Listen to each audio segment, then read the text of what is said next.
Привет, ребята! Сегодня огонь контент. Подписывайся на мой канал, ставь лайки. Ребята, сегодня будем сжечь костер. Вы знаете, что без взрослых зажигать огонь опасно? Ого, какой костер! Подбрасывать дровишки. Но зато под контролем родителей огонь может принести много пользы. Например, можно пожарить еду, посветить дорогу, согреться в холод.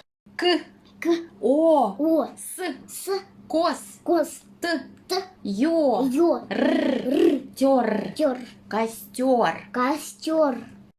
Если на костер дуть, вы его не задуете, наоборот.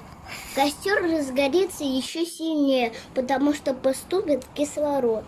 Я люблю отдыхать на природе. Подписывайся, ставь лайки.